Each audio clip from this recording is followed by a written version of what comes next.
Coming down the stretch here, day 2 of Engine Performance Expo. We started the day with Darin Morgan, an amazing presentation, but we got to learn a little bit more about this person. Absolutely. So Hidden Horsepower on location. He's like, what am I doing here? We're going to learn about you and how you got to this point, and kind of a conversation that Darin and I just had. I would love for you to tell Lake what you told me about your experience here at Engine Performance Expo. You know, a lot of times at PRI, we're beseeched by new products, and you spend all day just traveling around, but you don't get a lot of time to talk to people. And here I've gotten so many great ideas and exchanged information with people, like-minded people, you know, and I've heard more good ideas here than I've heard at PRI in the last 10 years. That's a sound bite. Okay, we'll use that one. I hope somebody is actually marking these down, because there was like 4 really great ones over the past couple, but it is. It gives us time to network and work and talk, literally sit down and talk with people. There is a kind of a frantic feel to the PRI show, and it's great and it serves its purpose.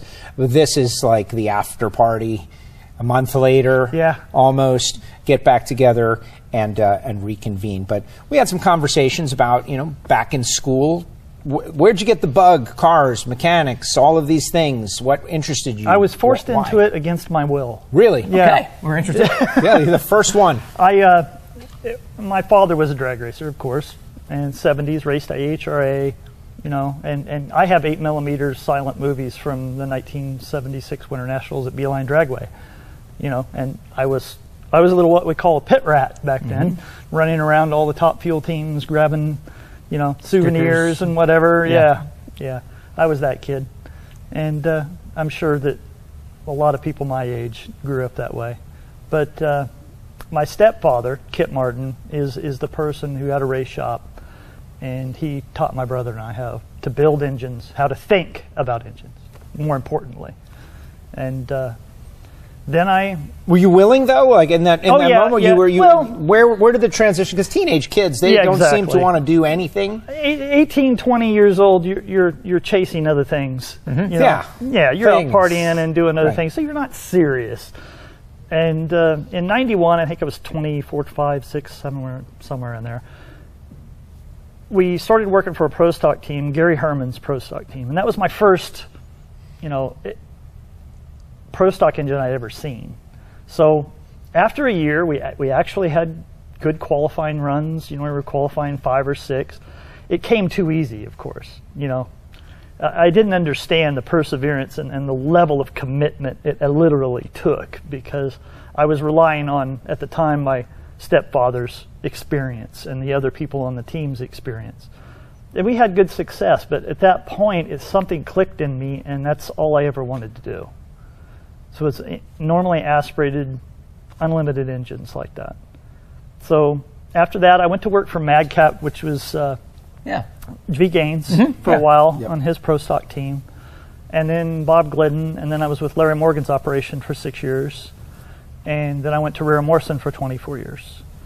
So that's literally all I did for 22 years, was find power at any cost, meaning 80, 100-hour work weeks, meaning it doesn't matter how much money you make, the engine's power and the end result of the team is the only goal. And I was ate up with it completely. I loved every second of it. It is the most addictive thing ever. Yeah. It really is. I can attest to that. When there's unlimited budget. When you're on that dyno at 3 a.m. in the morning and you can barely keep your eyes open and you gain 2 horsepower, you're wide awake. Yeah, and you don't sleep for 2 more days. Yeah. That's exciting. The time at Rare and Morrison, you referenced it a little bit earlier. We were off camera, but we were talking about Lee Shepard. Yeah. And you mentioned the moment that you realized you were sitting at Lee's desk. Can you share that with us? I grew up, I got my first flow bench at 20. So, and you know, I had no idea what I was doing. You know, you're flying in the dark. You have no experience. So I looked up, as many other people did, to Lee Shepard. You know, he was the man. And I thought, God, if I could only know what he knows, learn what he's learned.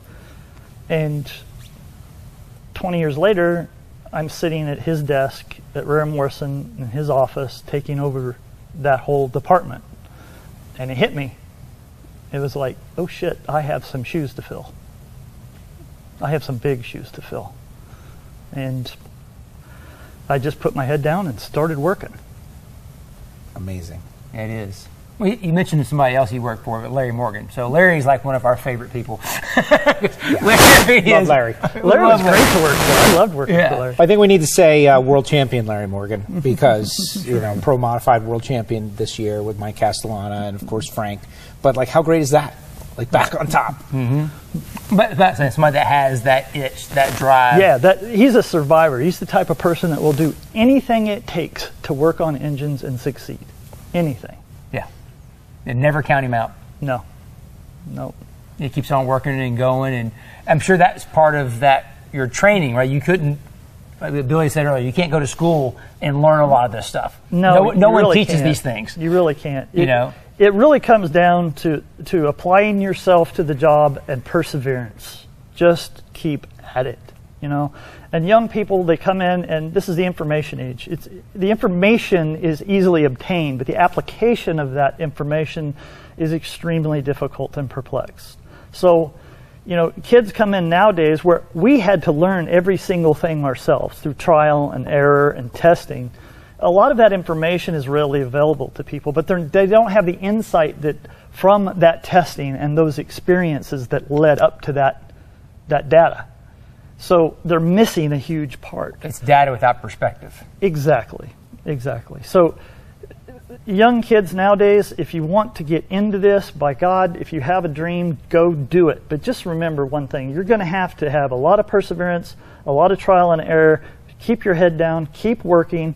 10 years from now, you're going to look up and say, wow, I can't believe how far I've come. Reminds me of Ed Morrell sitting here yesterday. Actually, Ed was sitting where you're sitting right now yesterday, and he was talking about that he went to work for this gear company, and he was hired as an engineer, and he's thinking he's going to go this way, and like 2 weeks in, the maintenance guy quits. The next thing you know is he's now maintaining and working on all these pieces of equipment.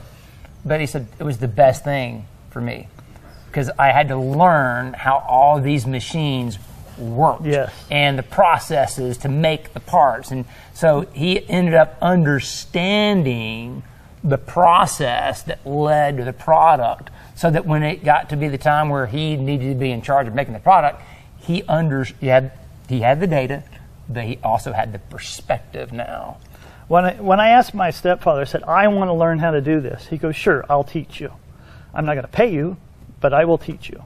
That FICA, you get your, how much you paid into the system. Well, I have 3 years with 000. And it was the best paid education I ever got. I started tearing down greasy blocks and cleaning out the oil galleries and getting everything crack checked. And then a year later, I moved on to the rods and then mill. And then it was 6 to 8 months per machine. And once you mastered that machine, my father would move me on to another machine. And then after 4 or 5 years, I could do everything in the shop myself. And then after that, we got a flow bench. He saw the flow bench, played with it for a couple of days, said, screw that noise, it's all yours. And I climbed on and never climbed off. Amazing. That's crazy. No, it's a great story. Spent a lot of time in pro stock. Now working, we just did the whole Dodge Hemi Challenge, and that's a mind blower. If you missed it, go back and watch. Any desire to get back into the pro stock fights once again? Of course. But it's a different world now. There are a lot of things with the pro stock now. Back then we had a lot of sponsorship and a lot of time. And at one point at Darin Morgan, we had 13 pro stock engines in rotation and 2 rental customers at $26,000 a race. Now it sounds like a lot of money, but it's not. The amount of man hours it takes to do 10 major engines and 3 spares is immense when you have 5 to 6 guys only working on that pro stock team. So what happens is you need that R&D time to keep building power. You have to gain 10, 15 horsepower a year or you're going to get left in the dust. So now you spend all your time developing engines to rent out to fund your existence. Your R&D falls behind. People start kicking your butt. Your rental customers leave. You go back to work on the R&D schedule. get more power, they come back, and it's this vicious cycle. Well, those days are long gone. Yeah. That sounds about right. Yeah. we need a third power factory in pro stock, or fourth. Yeah. Or fifth. Well, what's nice is now that you're with BES and Tony, those guys, you're getting to do a whole bunch of other things. I've kind of gone back to my roots, I guess you would say, because I'm dealing with a whole bunch of a variety of engine platforms, and I love it. I enjoy it. And I don't know if a pro stock team offered me a position, I don't really think at this point in my life I would probably take it, because I'm having so much fun doing everything else. It's funny, I at the grocery store the other day, right before New Year's, passed by a guy that was one of the engineers, former engineer at Joe Gibbs Racing. We got to chat a little bit, and we both said, it was the best. I would never trade a second of the time we spent doing that, but I wouldn't go back and do it again right now. And I don't know if I have the physicality to do that anymore. No chance. I mean, I'm 59 years old, and that many hours a week, I don't know if I could do that. And that's it. It's nonstop. All right, so we have got to get Darin on a full episode of Hidden Horsepower. Audio podcast available, Apple Podcasts, Spotify, SoundCloud, because not everybody can watch the screen. That's true. There's a lot of audio only, folks, and we're gonna go a little more in depth on concepts and different issues. This one is kind of an abbreviated version.